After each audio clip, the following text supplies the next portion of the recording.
Bueno, vamos a empezar. Yo soy Marta, soy R3 de Medicina Interna del servicio y voy a hablaros de la insuficiencia cardíaca en la segunda charla de la escuela de verano. Bueno, lo primero de todo, agradecer a mis R4s por haber organizado todo esto, que es un trabajazo, y también a los resis mayores de los que han dado esta charla otros años y en los que me he basado un poquito para dar yo la mía. Este es el índice que vamos a seguir. Lo primero vamos a hablar un poco de la definición de la epidemiología. Vamos a seguir con clasificación y fisiopatología, la etiología, el diagnóstico y el tratamiento, que vamos a dar una pincelada sobre diuréticos. Y luego vamos a hablar de la insuficiencia cardíaca aguda y la insuficiencia cardíaca crónica. Estoy saliente de guardia, así que voy a intentar hacerlo lo mejor posible, ¿vale? Estad atentos porque si me equivoco me decís. Bueno, lo primero, la definición. Pues la insuficiencia cardíaca es un síndrome clínico heterogéneo que está compuesto por signos y síntomas que se engloban todos dentro de una cardiopatía estructural o funcional, ¿vale? Todo esto va a conllevar un aumento de las presiones de llenado del corazón y una disminución del gasto cardíaco en reposo o en el ejercicio. Es una causa muy importante de morbilidad y mortalidad en todo el mundo y es la tercera causa de mortalidad y la primera causa de ingreso en mayores de 65 años, que no es poco. Además, hay unos factores que son de mal pronóstico, que parece que son independientes, como son el género masculino, la edad avanzada, la diabetes, la enfermedad renal crónica, una clase avanzada de la NIJA, que bueno, todo esto pues lo tendremos que valorar en nuestros pacientes.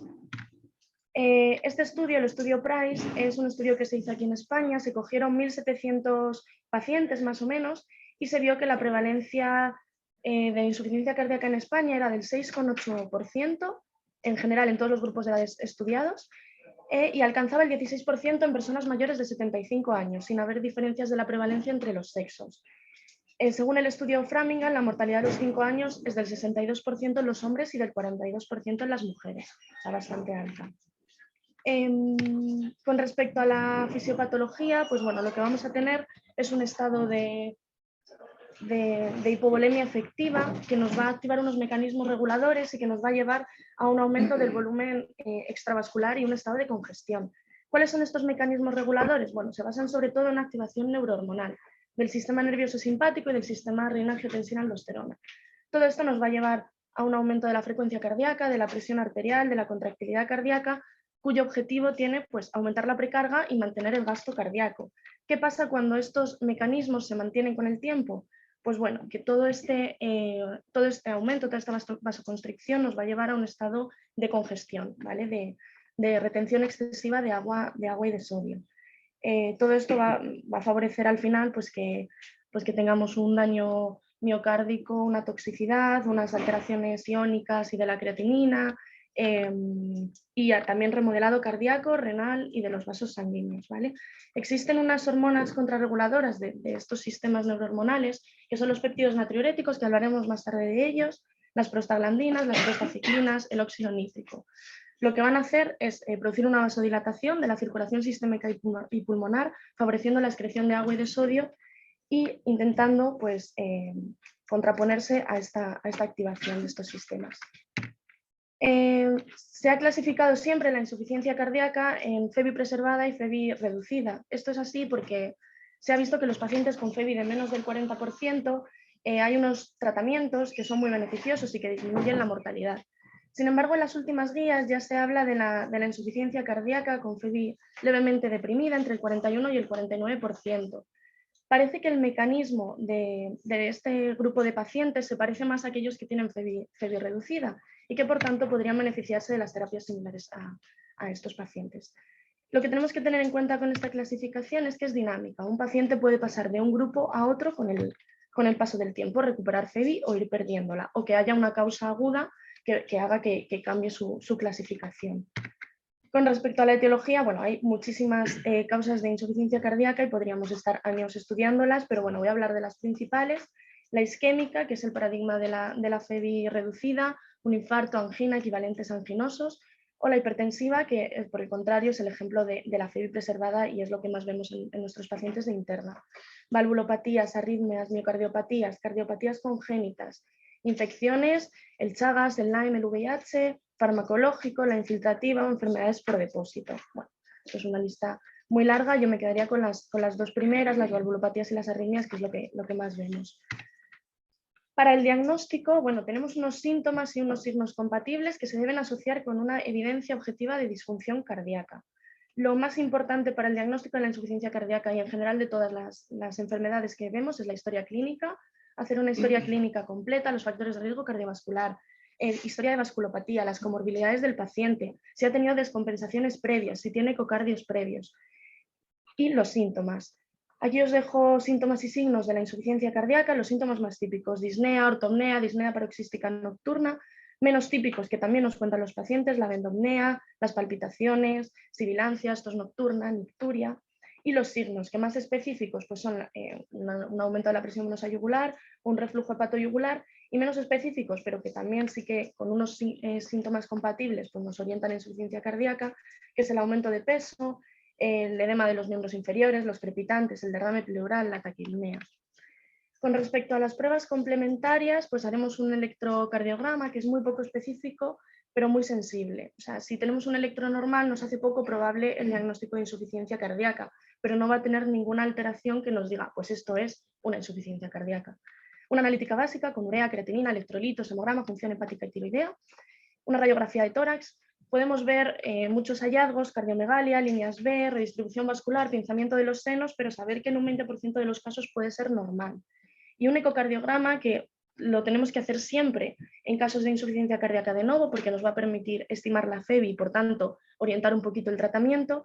También nos va a permitir ver pues, si el paciente tiene una hipertrofia del ventrículo izquierdo, si tiene una disfunción del ventrículo derecho, hipertensión pulmonar, valvulopatías o cualquier otra condición. En insuficiencia cardíaca crónica, en una descompensación, ¿cuándo lo haremos? Bueno, cuando el paciente esté con datos de gravedad, con inestabilidad hemodinámica, en datos que nos sugieran que ha habido un cambio en esas características de su insuficiencia cardíaca, o antes de empezar algún tratamiento que pueda ser cardiotóxico, un poco para ver el punto de partida del paciente.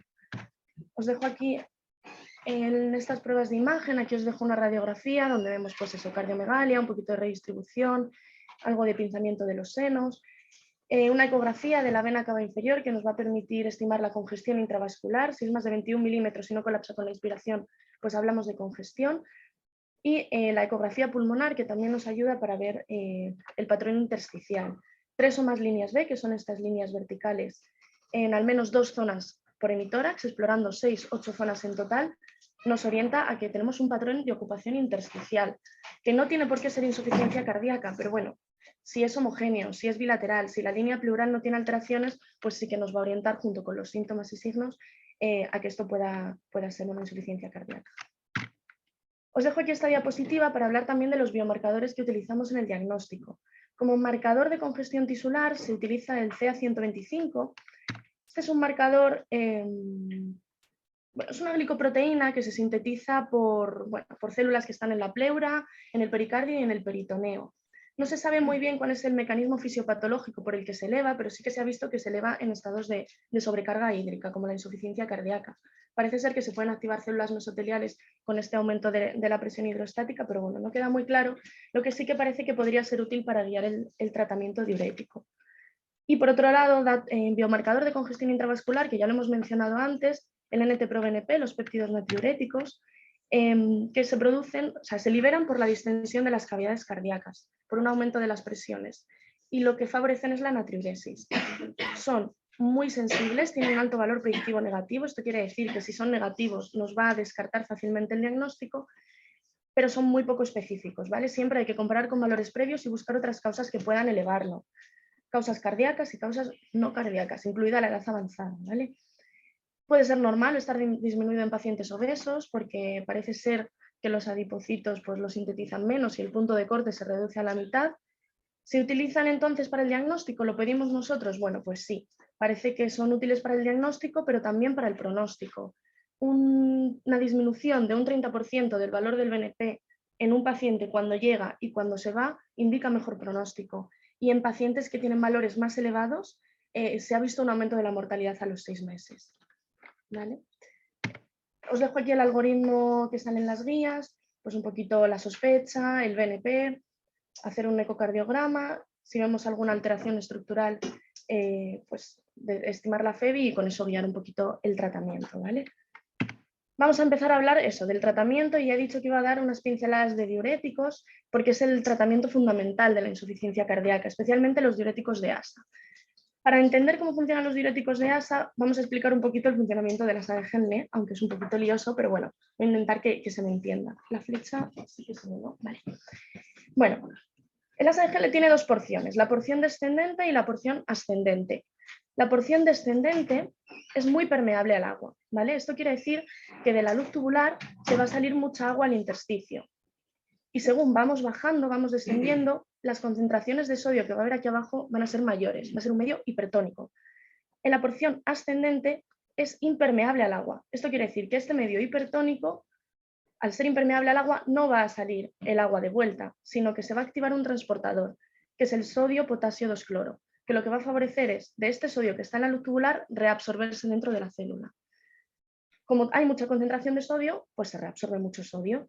Y esto después lo que va a llevar en las zonas más distales es que como hay aquí tanta concentración de sodio, se reabsorba también agua libre.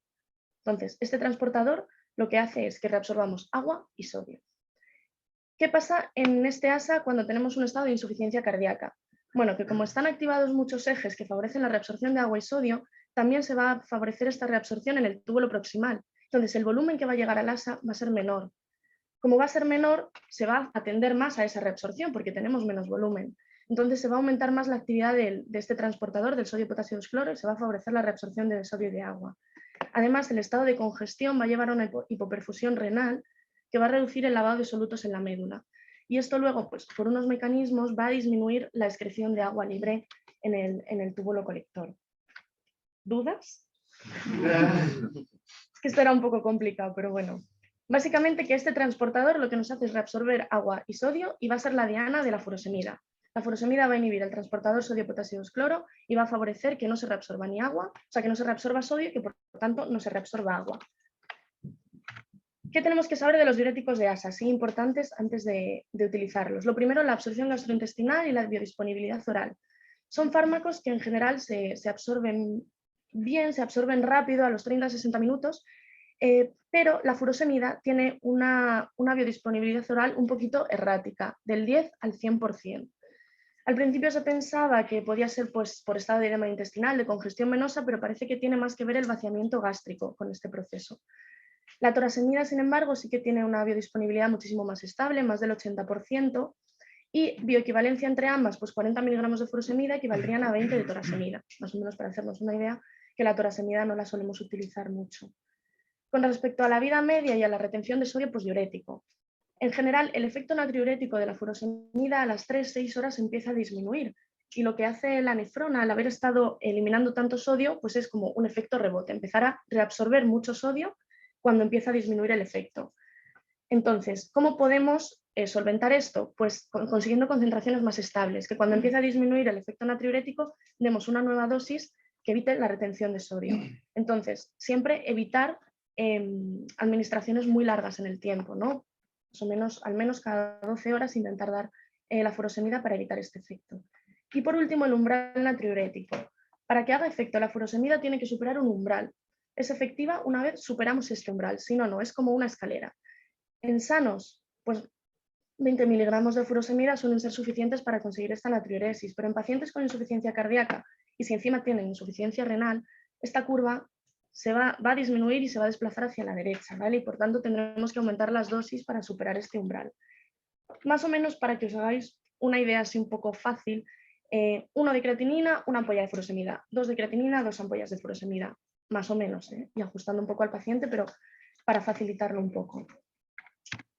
Vale, tratamiento de la insuficiencia cardíaca aguda. Lo primero de todo que tenemos que hacer es buscar los desencadenantes. Siempre hay que buscarlos, aun sabiendo que en un 20-30% de los pacientes no los vamos a encontrar, pero siempre hay que buscarlos, porque pueden influir en el tratamiento, ¿no? Desencadenantes cardiovasculares, mal control tensional, arritmias, eventos coronarios. No cardiovasculares, transgresiones dietéticas y farmacológicas, que las vemos mucho, infecciones, anemia, descompensaciones de otra patología, el TEP. Aquí os dejo el algoritmo diagnóstico de la insuficiencia cardíaca aguda de las guías y si veis lo que pone es que si el paciente no está en shock y no tiene un fallo ventilatorio agudo, lo siguiente que hay que hacer es identificar una etiología aguda, ¿vale? Sobre todo para descartar esto que os marco aquí, el CHAMPIT, que son las causas que por su gravedad o por la necesidad que tienen de instaurar un tratamiento rápido son las más importantes: el síndrome coronario agudo, una emergencia hipertensiva, arritmias, causas mecánicas, alteraciones de la contractilidad, embolismo pulmonar, infecciones o un taponamiento cardíaco. ¿Vale?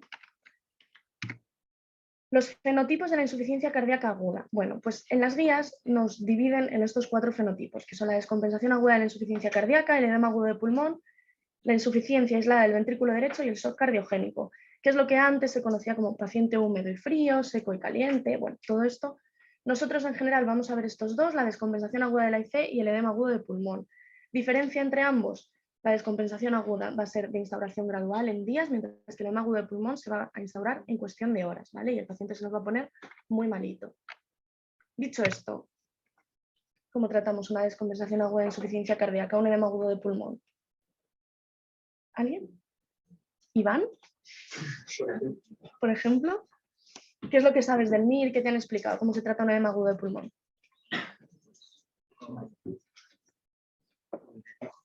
¿Vale? Morfina para la disnea y eso. ¿Vale? Oxígeno si la presión está baja. Y según la tensión, vasodilatador de su... Vale. Vale. Pero voy a reformular un poquito la pregunta, ¿vale? Tú estás de guardia de interna, tu primera guardia, y te llaman a las 2:15 porque Josefa, que viene por rectorragia, que está en tratamiento conservador, le han transfundido hoy 2 concentrados de Matías. Y encima, como está con rectorragia, está con dieta absoluta y le han puesto mucho suero. Y te llaman porque esta noche ha empezado a desaturarse al 85%, está a 36 respiraciones por minuto, y tú la vas a ver y eso, está taquipneica, la auscultas, está con crepitantes hasta arriba, le haces una placa y tiene pues un infiltrado intersticial, un infiltrado alveolar bilateral. Y te dice la enfermera: bueno, Iván, ¿qué hacemos? No vale llamar al mayor. Bueno, sí vale, pero después, ¿qué hacemos?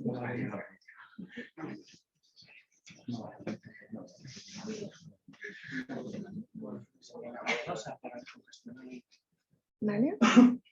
Vale, no tienes por qué saberlo, y de hecho por eso estamos aquí, ¿no? Para aprenderlo, porque esto es muy difícil y no tienes por qué saberlo todavía, pero que es importante que sepamos dar instrucciones concretas, porque ya no estamos estudiando, ahora vamos a ver un paciente y lo vamos a tener que saber tratar, ¿no?